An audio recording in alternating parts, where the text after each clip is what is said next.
tidak ada calon atas nama NU.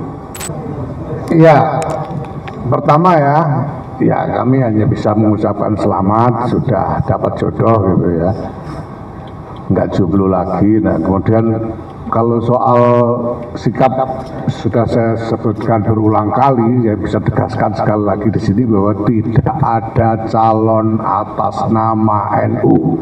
Saya ulangi ya, tidak ada calon atas nama NU. Masih perlu diulangi lagi dah ini. Jadi kalau ada calon itu ya atas nama kredibilitasnya sendiri, kapasitasnya sendiri, track recordnya sendiri dan seterusnya. Tidak ada atas nama NU. Kalau ada klaim bahwa kiai-kiai PBNU merestui, itu sama sekali tidak benar, karena tidak pernah ada pembicaraan di dalam PBNU mengenai calon. Sama sekali, selama ini sama sekali tidak pernah ada pembicaraan di PBNU tentang calon-calon presiden, karena itu di luar domain kami sebagai organisasi keagamaan kemasyarakatan, yaitu domain partai politik. Silahkan ya, dan silahkan berjuang untuk mendapatkan kepercayaan rakyat. Tapi saya ulangi sekali lagi, tidak ada calon atas nama NU. Itu saja. Terima kasih. Ya, orang tahu bahwa NU ini punya warga yang banyak sekali, ya, basisnya sangat luas. Survei terakhir dari Alfara misalnya menyatakan bahwa 59,2% dari seluruh populasi Muslim mengaku sebagai pengikut NU. Jadi mereka itu self identifying themselves sebagai warga NU. Nah, cuma sekarang mindset orang itu masih banyak yang menganggap warga NU ini kayak kebo-kebo yang dicocok hidungnya ke sana kemari gampang gitu loh.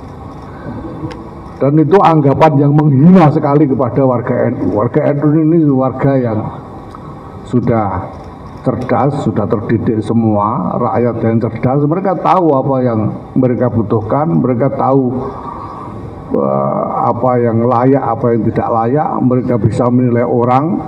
Nyatanya walaupun PBNU tidak ngomong apa-apa juga survei rating kan keluar aja gitu. Artinya orang-orang tidak usah dikasih tahu, udah punya pilihan masing-masing gitu. Jadi mau dibilang seksi tidak seksi ya terserah saja. Tapi PBNU sekali lagi, karena ini keputusan muktamar, ya tidak bisa menempatkan diri sebagai kompetitor di dalam kompetisi politik seperti ini. Ya. Yang kami lakukan, kalau memang diperlukan, adalah melakukan pendidikan kepada rakyat. Tetapi sejauh ini, menurut kami, rakyat dan warga NU ini sudah cukup cerdas, nggak perlu diajari, gitu. Nggak perlu diajari. Ya, walaupun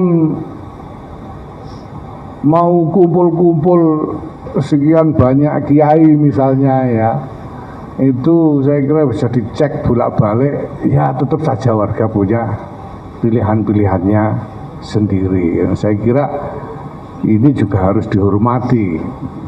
Ya, saya sendiri sebagai ketua umum PBNU dan teman-teman yang ada di PBNU, Rois Am juga punya sikap yang sama. Ya kami tidak mau menganggap warga NU ini harus dicocok-cocok hidungnya, diseret ke sana kemarin, itu tidak mau. Jadi mereka kita serukan untuk menggunakan hak pilih secara bertanggung jawab, itu saja ya, sesuai dengan pilihan masing-masing.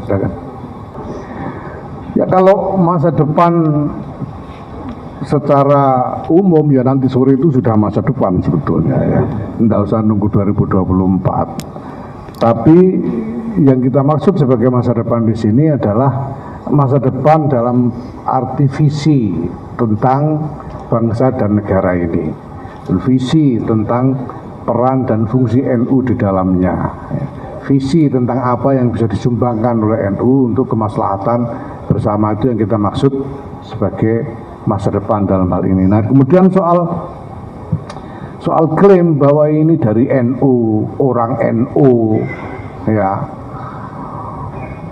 silahkan meyakinkan warga.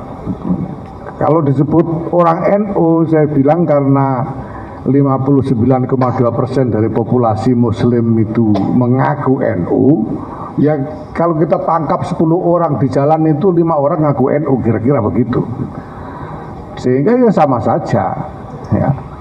Dan saya kira ini juga publik sudah tahu lah, ini namanya selama ini itu kan para pensurvei itu sudah bolak-balik melakukan survei, sudah keluar rating.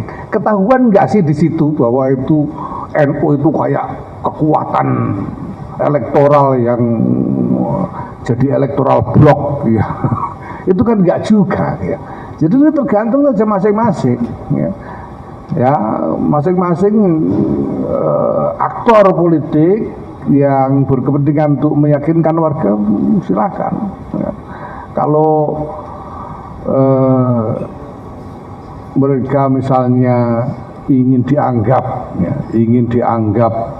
peduli kepada NU, ya silakan.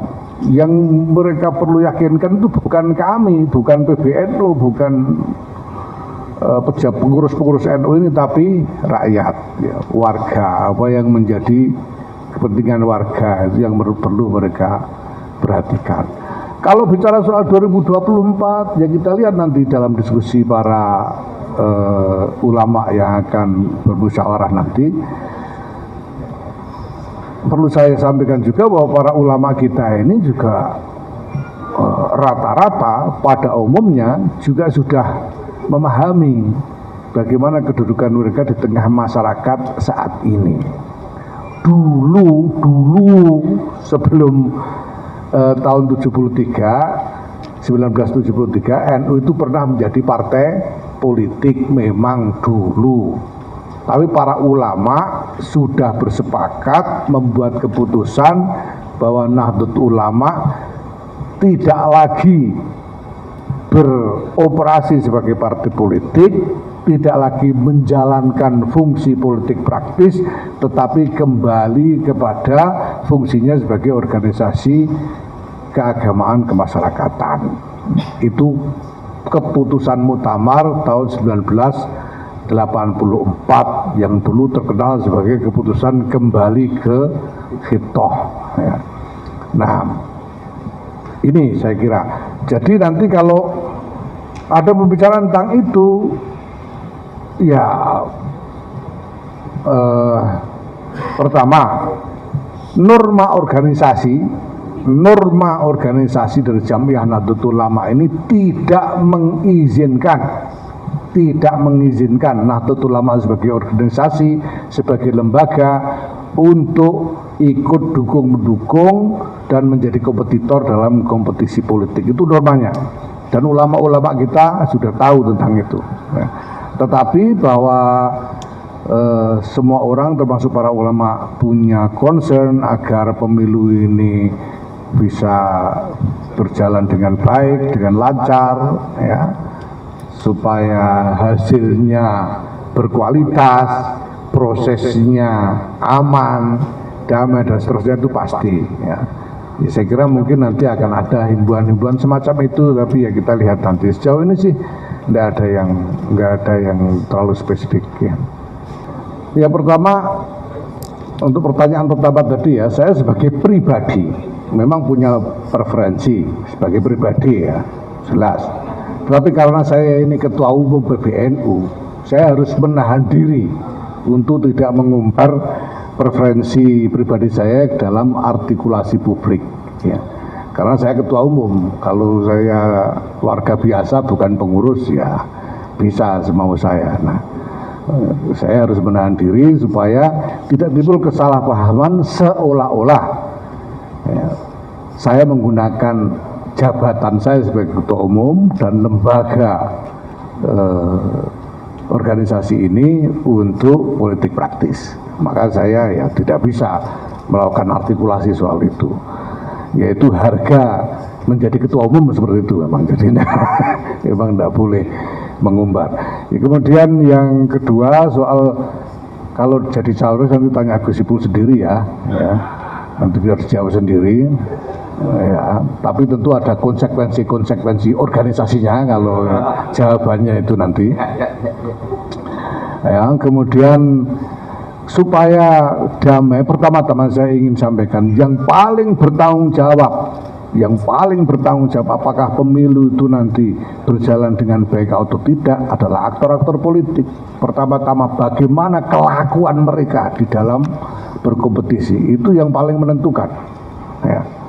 Nah, ini harus menjadi kesadaran semua orang itu bahwa nomor satu, lepas dari segala macam kompetisi, persaingan dan lain sebagainya, keutuhan bangsa negara ini nomor satu ya, survival dari bangsa dan negara ini nomor satu, itu yang pertama. Dan saya kira rakyat harus menjadikan ini juga sebagai tolak ukur. Kalau ada aktor yang main rusak-rusakan ya jangan dipilih gitu aja. Menurut saya sih harus begitu. Nah yang kedua ya mari kita kembangkan kesadaran bahwa demokrasi ini prosedur saja. Ini bukan soal hidup mati, ini bukan perang sabil, ini bukan soal memilih Imam Mahdi misalnya. Bukan soal begitu, bukan soal apa-apa, prosedur saja. Karena kita butuh pemimpin, kita sudah sepakat menjadi republik dengan demokrasi, caranya milih pemimpin harus melalui pemilu, prosedurnya gitu saja sudah. Dan mari kita membuat pilihan kita masing-masing ya, boleh beda ya. Saya dengan sekjen ini ya belum tentu sama pilihannya ya, dengan yang lain-lain ini ya. Tapi ya mari kita biasakan diri untuk berbeda dengan santai gitu ya, supaya hidup ini lebih nyaman untuk semua orang. Ya, yang pertama ya, yang mengaku sebagai NU itu kan bukan cuma satu orang, bukan cuma ketua umum PKB saja.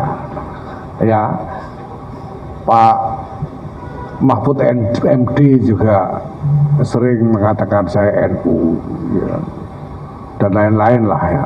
Udah biasa itu orang ngaku NU. Dan kalau saya ditanya itu NU beneran ya NU lah. Ketua umum, apakah ketua umum PKB itu NU? Wong sepupunya sekjen kok ndak NU itu gimana? Ini pasti NU. Pak Mahfud MD juga jelas NU.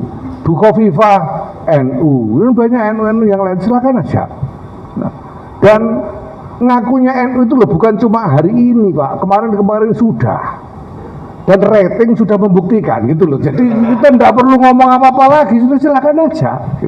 Tapi sekali lagi saya sebagai ketua umum senantiasa menegaskan tidak ada calon atas nama NU, itu saja. Ya. Nah, apa tadi yang terakhir? Oh, panggung tidak ada panggung ini. Jadi nanti ada mungkin dari kita akan undang dari ahli di luar lingkungan NU apabila dibutuhkan di dalam Basul Masail. Selebihnya tidak ada. Dalam Basul Masail itu biasanya kalau ada masalah, misalnya tadi ada soal AI ya, soal artificial intelligence. Saya kira kita butuh menghadirkan ahli yang bisa menjelaskan kepada para ulama ini artificial intelligence itu apa sebetulnya. Dan dia beroperasi dengan cara apa sehingga para ulama ini bisa membuat kesimpulan keagamaan tentang topik tadi itu, meminta fatwa kepada AI itu. Ya. Tapi kalau capres tidak ada.